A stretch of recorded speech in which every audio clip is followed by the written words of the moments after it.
What if the most misunderstood protagonist of the season was never desperate at all? But the show tricked you into thinking he was. He meets someone once and proposes on the spot. No hesitation. She is beautiful, composed, everything he thinks he needs to save his family in one move. Then the truth comes out. She is a man. Charming enough, graceful enough, convincing enough to pass as a woman without anyone questioning it, including him. It sounds like a punchline. It sounds like the setup to a comedy at his expense. But that is not what Marriage Toxin is doing. That moment is not a joke. It is a diagnosis. And everything the show builds after it is the treatment.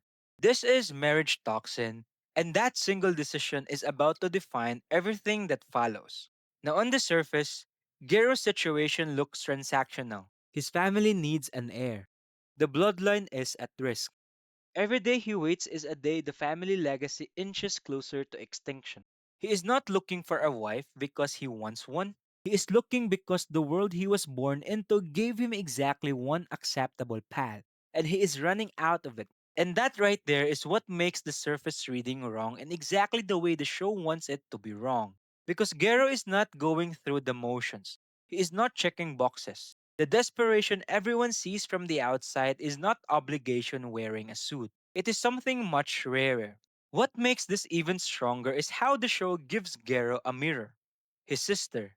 She was the one the family turned to when Gero refused to play along. The one told that if he would not marry, she would be forced to bear the heir in his place. And she started to accept it, not because she wanted to, because that is what the world she was born into does to people who cannot say no. Gero did not step forward because tradition finally caught up with him. He stepped forward because he watched his sister start to give up her own future, her girlfriend, her choice, her life, to spare him from a fate he never even wanted for himself. That is not pressure. That is proof. Proof that the world they inherited treats people as currency. And the only way out is for someone to refuse to let the other person pay the price. Gero did not learn to want love from watching romance stories. He learned it from almost letting his sister trade her life away for his, and realizing that if she was willing to pay that price for him, he had no right to let her. But then the show does something genuinely unexpected. The man who let Gero believe he was proposing to a woman, the target Gero was supposed to kill, does not disappear once the truth comes out. He does not take the opportunity and run. He stays, not as a comic relief, not as a recurring joke about Gero's judgment. He stays as an ally, someone who understands that what Gero is trying to do, find genuine connection in a world that only values bloodlines, is the hardest thing anyone in this universe has ever attempted. That is not a gag. That is a con artist who, for once, decides not to walk away from the mark. The person who let Gero humiliate himself becomes the person most invested in making sure it was worth it. And the show earns this. It does not hand wave the deception.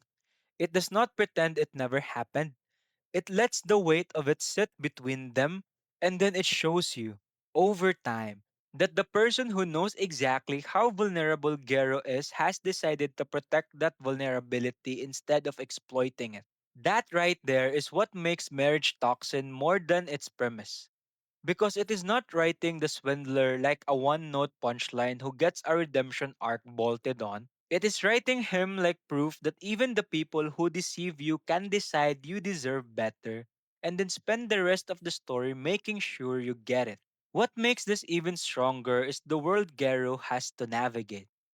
This is not a normal dating landscape. It is a society governed by masters and the five great families. Bloodlines so powerful that individual desires are irrelevant next to the demands of inheritance. Techniques are passed down like property. Marriages are not about love, they are about consolidation, perhaps. And Gero, standing in the middle of all of it, is not fighting with weapons. He is fighting with something far more dangerous to a world built on duty, the insistence that his heart matters more than his bloodline, That is not desperation. That is defiance dressed up as dating. And the show knows exactly how absurd that sounds, which is why it never lets the comedy drown out the sincerity underneath. And that is the genius of how the story handles him. Because Marriage Toxin is not writing Gero like a lonely man settling for whatever he can get. It is writing him like someone who looked at a world that wanted him to treat marriage like a contract signing and said no. Not loudly, not with a speech about freedom, just quietly, persistently, episode after episode, by refusing to settle for whichever arrangement would make his family's problem disappear fastest, by insisting that the person he marries is someone he actually wants. That is not a small rebellion. So small that most characters in the show do not even recognize it as rebellion. But the story does. And it keeps returning to that quiet refusal like a compass needle because that is the whole point. So the question is not how desperate Gero is to find a bride. The question is how far he is willing to go to protect the one thing this world has never let him have. The belief that who he chooses matters more than what his family needs. And the man who started as his greatest humiliation becomes the only person in the entire story who understands what that belief cost. Because at the end, marriage toxin is not about finding a wife. It is about finding someone who will help you carry the weight of saying no to everyone who told you your heart was not part of the equation. That is not a comedy. That is not a romance. That is a story about what happens when someone finally decides they are worth more than the transaction. And the show is betting that this first season is enough to make you believe it too.